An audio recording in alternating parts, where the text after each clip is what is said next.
বলেছিল এই যে ওয়েলফেয়ার তোলার জন্য। টাকা 30 টাকা করে না, 10 টাকা করে। মানে হ্যাঁ, একজন থাকলে 10 টাকা, দুইজন থাকলে 20 টাকা। এই আপনি শুধু তোলার কাজটাই করতেন, তো আর কিছু করতাম আর কোনো ব্যাপারে না। যুক্ত না না? না না। অনিমেষ চক্রবর্তী বলে এক ভদ্রলোক অন ডিউটি অবস্থায় আমাদের গাড়ি করে যখন রুটে যাচ্ছে, তখন গাড়ি চালুর শুরুতেই শ্রমিক প্রতি 10 টাকা এবং 30 টাকা গাড়ি প্রতি কুপন দিয়ে টাকা আদায় করছে। ড্রাইভার কন্ডাক্টর খালাসিদেরকে নির্দিষ্ট পরিমাণ টাকা আর কি সেই নেতাদেরকে দিতে হতো সেই আগের জামানায়। সেই ধারাবাহিকতা এখনো চলছে। যে রায়গঞ্জ পৌর বাস স্ট্যান্ডে মালিক ওনার্সদের চেনের নামে টাকা তোলা হচ্ছে, অথচ সেখানে টাকার পরিমাণ উল্লেখ নেই। শ্রমিক কল্যাণ তহবিল নামে কুপন দিয়ে শ্রমিক পিছু 10 টাকা করে তোলা নেওয়ার অভিযোগ উঠেছে রায়গঞ্জ পৌর বাস স্ট্যান্ডে। পাশাপাশি গাড়ি প্রতি 30 টাকা করে তোলা নেওয়া হচ্ছে বলে অভিযোগ। এই ঘটনায় উঠে এসেছে ভারতীয় মজদুর সংঘের নাম। প্রসঙ্গত, রাজ্যে পালা বদলের পর রাজ্যের মুখ্যমন্ত্রী শুভেন্দু অধিকারী তোলাবাজির বিরুদ্ধে কড়া বার্তা দিয়েছিলেন, কিন্তু তারপরেও সেই নির্দেশকে উপেক্ষা করে রায়গঞ্জ পৌর বাস স্ট্যান্ডে উঠে এলো তোলাবাজির অভিযোগ। অভিযোগটি সামনে এনেছেন বাস মালিক সংগঠনের কর্মকর্তারা। বাস মিনিবাস ওনার্স অ্যাসোসিয়েশনের জেলা সম্পাদক প্লাবন প্রামাণিক সামাজিক মাধ্যমে 10 টাকার একটি কুপনের ছবি প্রকাশ্যে এনেছেন।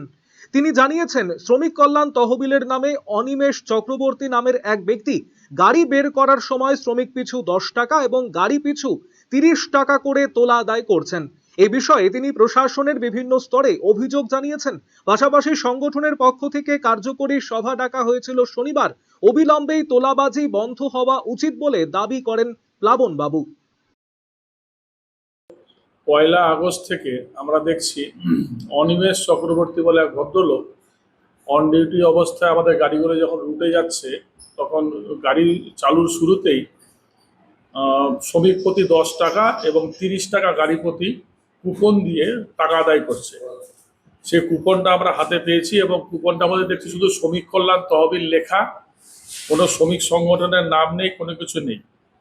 সেই বিষয়ে আমরা আজকে জরুরি ভিত্তিক আমাদের কার্যকরী কমিটির সভা দেখেছিলাম, দেখে তাদের দেখলাম যেটা অবিলম্বে বন্ধ হওয়া দরকার। কারণ শ্রমিক কল্যাণ তহবিল তুলতে গেলে শ্রমিক মালিক যৌথভাবে একটা চুক্তির ভিত্তিতে তুলতে হয়, যার জন্য কোনো শ্রমিক ভবিষ্যতে যদি কোনো ক্ষতিগ্রস্ত হয় বা দুর্ঘটনাগ্রস্ত হয়, তার খরচা সেখান থেকে চালাবে, মালিকের কোনো দায়বদ্ধ থাকবে না এবং এটা প্রশাসনিক মধ্যস্থতায় হওয়া উচিত।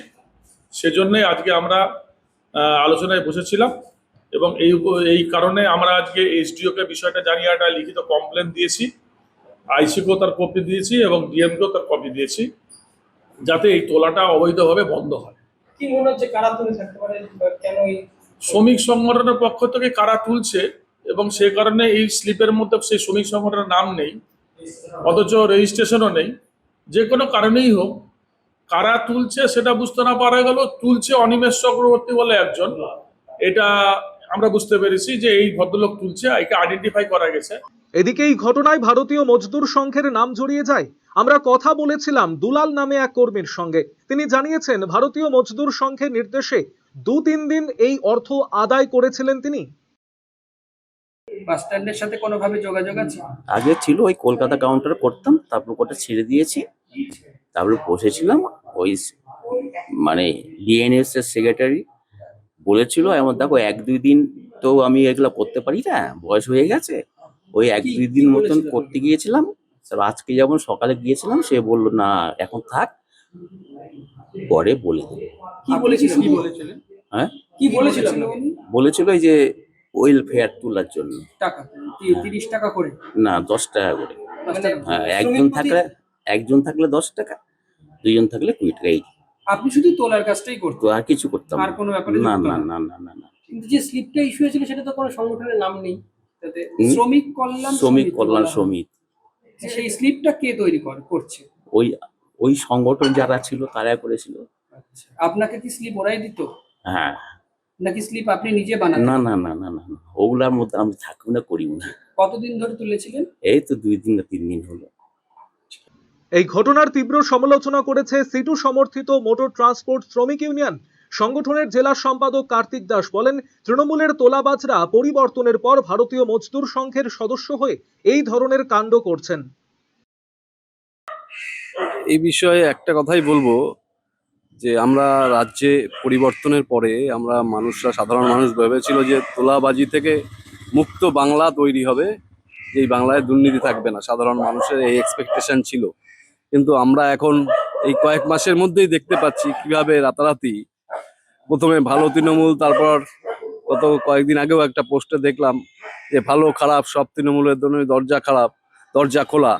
আর বাস স্ট্যান্ডের যে শ্রমিক সংগঠন, প্রকৃতপক্ষে মোটর ট্রান্সপোর্ট শ্রমিক ইউনিয়ন করে আলাদা করে বিজেপির কোনো শ্রমিক সংগঠন নেই। যেটা আছে বিজেপির ভাবধারা, বিজেপির বকলমে আরএসএস এর সংগঠন যেটা বিএমএস, তাদের যে সংগঠনের নাম করে সেখানে রাতারাতি আমরা দেখলাম যারা এতদিন কালে তৃণমূলের হয়ে বাস স্ট্যান্ডের তোলাবাজি চালাতো, তারাই গিয়ে পরিবর্তনের জামানায় তারাই এখন বিএমএস এর সব সদস্য হয়ে গেছে। সেখানে গিয়ে বাস স্ট্যান্ডের শ্রমিকদের ওপরে, সেখানকার সাধারণ বাস চালক থেকে শুরু করে সমস্ত অংশের শ্রমজীবী মানুষ যারা বাসের পরিবহনের সাথে যুক্ত, তাদের ওপরে শোষণ চালাচ্ছে, জোর জবরদস্তি এরকম ঘটনাও আছে। তো এই যে 10 টাকার কথা বললেন, এটাও আর কি এর আগে যে তোলাবাজির দৃষ্টান্ত, যেখানে ড্রাইভার কন্ডাক্টর খালাসিদেরকে নির্দিষ্ট পরিমাণ টাকা আর কি সেই নেতাদেরকে দিতে হতো সেই আগের জামানায়, সেই ধারাবাহিকতা এখনো চলছে। এই সমস্ত অভিযোগ অস্বীকার করেছেন ভারতীয় মজদুর সংঘের জেলা সম্পাদক চঞ্চল চন্দ্র দাস। তিনি জানিয়েছেন এই ঘটনার দায় তারা নেবেন না। আমার কাছে এরকম কোনো খবর নেই, তবে আমি যখন আজকে সকালবেলা কোনো একটা সূত্র থেকে জানতে পারলাম যে কিছু ব্যক্তি ওখানকার যারা ট্রান্সপোর্ট ওয়ার্কার, তারা আমি আগে বলে দিই, আমাদের ভারতীয় মজদুর সংঘের উত্তর দিনাজপুরের কোনো বাস স্ট্যান্ড, টোটো স্ট্যান্ড, কোনো জায়গায় আমাদের কোনো কমিটি নেই। আমাদের কোনো কমিটির আমাদের পক্ষ থেকে, জেলা ভারতীয় মজদুর সংগঠনের পক্ষ থেকে অ্যাপ্রুভাল দেওয়া হয় নাই। তারা আমাদের সদস্য না, তারা সমর্থক হতে পারে কিনা সেটা আমি খোঁজ নিয়ে দেখব। প্রাথমিক তদন্তের পর জানা গিয়েছে যে কিছু ব্যক্তি, তারা নিজেরা, কিছু ব্যক্তি বলতে শ্রমিক, পরিবহন শ্রমিক, নিজেরা পূজার চাঁদা একসাথে দিতে পারবে না বলে 10 টাকা করে একটা সাধারণ কুপন নিয়ে তারা নিজেদের মধ্যে টাকা তুলছিল। তো সেখানে তারা নাকি বলেছে যে এখানে আমরা নাকি চাঁদা তুলতে বলেছি, যেখানে আমাদের কমিটি নেই, তারা আমাদের সদস্য না, তারা আমাদের ভারতীয় মজদুর সঙ্গে সেই কুপনে কোনো কিছু লেখা নেই, এর দায় আমরা নেব না। আরসিটিভি সংবাদ, রায়গঞ্জ। কলকাতার RGM Ayurvedic medical college and হাসপাতালের medical officer doctor Somnath Dutta এখন নিয়মিত রোগী দেখছেন রবিবার, সোমবার এবং মঙ্গলবার। দীর্ঘদিনের হাঁটু, কোমর, গাঁট ব্যথা, নার্ভের সমস্যা, পেটের সমস্যা, যৌন সমস্যা ও মানসিক সমস্যার সমাধানের নির্ভরযোগ্য প্রতিষ্ঠান রায়গঞ্জ স্কুল রোডের লোকনাথ আয়ুর্বেদিক ঔষধালয় ও রায়গঞ্জ এলআইসি মোড়ের লোকনাথ আয়ুর্বেদ চিকিৎসালয়।